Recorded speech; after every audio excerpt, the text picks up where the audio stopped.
Sobat Minimal, kita berjumpa lagi. Kali ini saya akan mereview film action thriller berjudul Polar. Film ini disutradarai oleh Jonas Åkerlund berdasarkan adaptasi komik Dark Horse berjudul Polar Came from the Cold. Dirilis di Netflix pada tanggal 25 Januari 2019. Dibintangi oleh Mads Mikkelsen dan Vanessa Hudgens. Oke guys, langsung saja kita review filmnya. Film ini dibuka dengan di suatu rumah yang berada di Chili. Seorang pria kaya raya bernama Michael Grant tampak tengah menikmati kehidupannya bersama seorang gadis yang seksi dan menggoda bernama Cindy. Pria itu menyebut bahwa dirinya tengah menikmati masa pensiunnya. Michael tidak menyadari bahwa ada sekelompok orang yang bermaksud membunuh dirinya. Tepat saat Michael bersenang-senang bersama Cindy, sebuah peluru yang berasal dari senapan seorang sniper bernama Facundo menerjangnya. Rupanya Cindy telah mengalihkan perhatian Michael. Lantas, dua orang lain yang dikenal dengan nama Alexi dan Hilde muncul, kemudian menghabisi pria tersebut. Aksi mereka kemudian diakhiri dengan seseorang bernama Carl menjemput teman-temannya itu dengan sebuah helikopter. Di tempat lain, seorang pembunuh bayaran veteran bernama Duncan Vizsla yang memiliki julukan Black Kaiser bermaksud untuk menjalani hari-hari terakhirnya sebagai seorang pembunuh profesional dengan damai. Selama ini, ia bekerja untuk sebuah organisasi bernama Damocles, yang mana pemimpinnya bernama Blood. Ia mempercayakan keuangannya kepada angkutan pribadinya bernama Paul. Setiap tahunnya ia selalu mendonasikan $200.000 ke rekening tertentu. Dan dalam 14 hari ke depan, Duncan akan berulang tahun yang ke-50. Itu adalah usia maksimal untuk bekerja sebagai agen Damocles. Ia akan menerima pesangon sebesar $8 juta. Blood memiliki rencana untuk menghemat anggaran organisasi tersebut. Namun ia melakukannya dengan cara licik, yaitu dengan cara membunuh mereka sehingga Damocles tidak perlu mengucurkan dana pensiun bagi para pembunuh profesional tersebut. Dalam klausul kontraknya, apabila si agen meninggal sebelum menginjak masa pensiun dan si agen belum menetapkan ahli waris, maka uang pensiunnya akan menjadi milik perusahaan. Di sisi lain, teman dekat Duncan sekaligus manajernya di organisasi itu, yaitu seorang wanita bernama Vivian. Ia bermaksud untuk memberikan tugas terakhir bagi Duncan untuk membunuh pos preman Meksiko di Belarus. Rupanya ia tidak ingin memenuhi permintaan tersebut. Ia bermaksud untuk benar-benar mengakhiri profesinya tersebut dengan damai. Apalagi ada trauma yang sepertinya selalu menghantui Duncan yang berisi ingatan akan pembantaian terhadap keluarga di dalam mobil. Tapi Vivian tidak menyerah. Mereka terus menghubungi Duncan. Ia lebih memilih untuk mengasingkan diri di kawasan Montana. Sementara di sana, ia nampak menaruh perhatian pada seorang wanita muda bernama Camille yang tinggal tepat di seberang kabinnya. Camille merupakan wanita yang pendiam, misterius, seperti ada trauma masa lalu yang buruk. Pada akhirnya Duncan memilih untuk memenuhi permintaan terakhir kelompok Damocles, yaitu menjalankan misi di negara Belarusia, tapi tanpa diketahui Vivian dan Blood. Ketika menjalankan tugasnya tersebut, Duncan menemukan bukti bahwa misi yang ia jalani tersebut merupakan sebuah jebakan untuk membunuhnya. Ia sempat menginterogasi orang tersebut, tapi ia tidak mau menjawab siapa dalang ini semua. Akhirnya ia dibunuh dengan sadis. Ia pun menelepon Vivian meminta bayarannya, dan ia berharap Vivian tidak ikut juga terlibat atas sabotase pembunuhan ini. Blood dan Vivian pun memutuskan mengirim pasukan pembunuhnya untuk mencari keberadaan Duncan. Mereka pun mencari ke tempat akuntan kepercayaan Duncan dan menyiksanya. Akhirnya akuntan itu memberikan semua dokumen tentang Duncan. Duncan mempunyai 4 rumah tempat tinggal. Mereka pun membunuh akuntan itu dengan sadis. Duncan kembali ke Montana. Ia kemudian semakin akrab dengan Camille.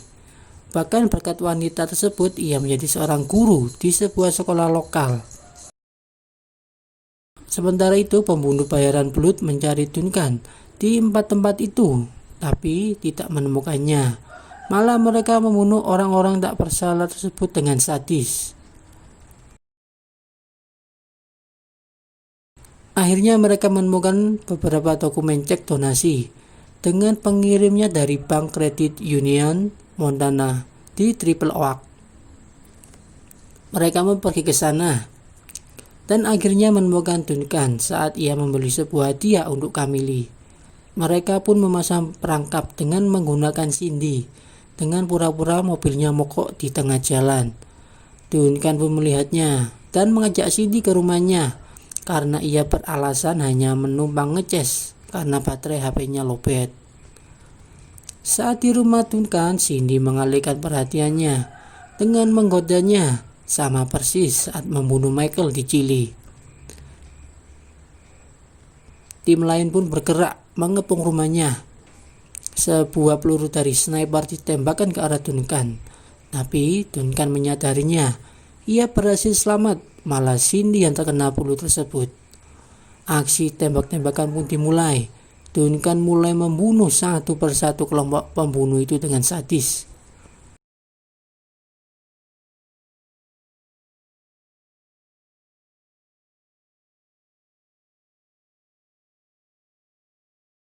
Duncan menemukan sebuah kunci motel di salah satu baju kelompok itu. Duncan pun pergi ke sana. Ia menemukan seorang wanita yang sakau dan menginterogasinya. Ternyata Camille sudah diculik oleh kelompok tersebut. Blood pun kesal karena kelompok itu gagal membunuh Duncan. Duncan pun pergi ke Michigan untuk menemui Porter, teman lamanya, untuk menanyakan di mana biasanya tempat Blood untuk menyembunyikan seseorang. Tapi naas, malah ia dibius oleh Porter saat minum bersama-sama. Porter pun menelepon Vivian dan mengirimnya ke tempat rahasia milik Blood. Blood di sini menyiksa Duncan selama 4 hari dengan cara sadis sebelum membunuhnya pada saat usianya 50 tahun. Pada hari pertama, ia menyiksanya dengan mencubit kulitnya dengan tang. Hari kedua, ia menyiksanya dengan menyayat kulitnya menggunakan pisau kecil. Hari ketiga, ia menyiksanya dengan menyayat kulitnya dengan pisau kecil, tapi tiba-tiba patah dan potongan pisau itu masuk ke tubuh Duncan. Blood pun marah karena pisau itu merupakan favoritnya.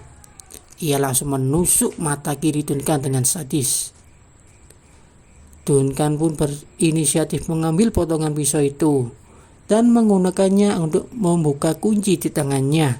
Ia pun berhasil membukanya. Hari keempat, saat anak buah Blood mau masuk, tiba-tiba ia dikejutkan oleh Duncan. Duncan pun membunuh mereka satu persatu tanpa ampun. Blood pun takut dan melarikan diri ke kantornya. Adegan tembak-tembakan dan saling serang pun berlangsung. Mereka semuanya mati di tangan Duncan.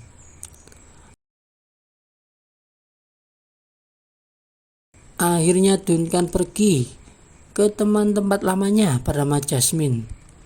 Ia meminjam teleponnya untuk menelepon Vivian agar ia membebaskan gadis itu dengan nyawanya sebagai gantinya. Jasmine pun merawat Duncan sampai benar-benar sembuh. Duncan pun menutupi luka di mata kirinya dengan penutup mata. Duncan di sini merencanakan dengan menjebak kelompok itu.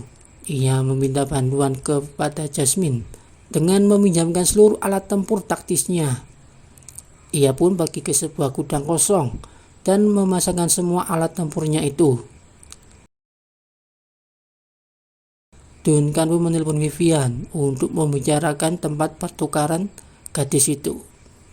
Pihak Blood pun melacak keberadaan Duncan dan berhasil menemukannya. Pihak Blood tak menyadari bahwa ini adalah jebakan untuk mereka. Mereka pun mati sia-sia dengan alat tempur yang sudah disiapkan oleh Duncan. Duncan pun pergi ke kantor Blood untuk membunuhnya. Anak buah Blood di sini ketakutan dan tidak mau ikut campur lagi. Akhirnya Blood pun mati dipenggal oleh Duncan. Duncan pun menyelamatkan gadis itu dan membawanya pulang ke rumahnya. Saat di rumah Camille, barulah Duncan tahu tentang trauma yang menghantuinya sampai saat ini. Sebenarnya anak kecil yang ia biarkan hidup saat pembantaian keluarga di dalam mobil itu adalah Camille itu sendiri.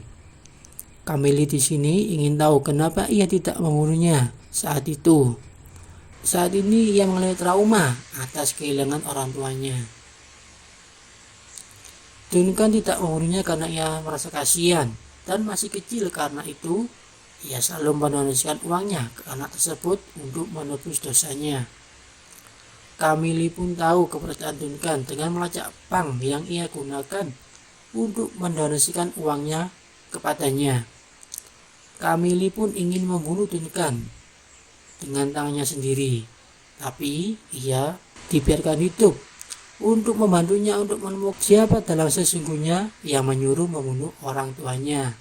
Kesimpulan, film ini dikatakan masuk dalam kategori biasa-biasa saja, tapi adegan aksinya memang cukup seru dan sadis untuk disaksikan.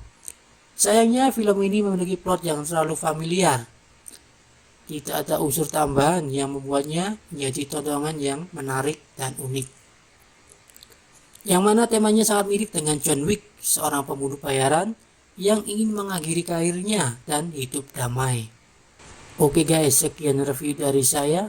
Jangan lupa subscribe, share, like, dan komennya untuk video terbaru selanjutnya. Terima kasih.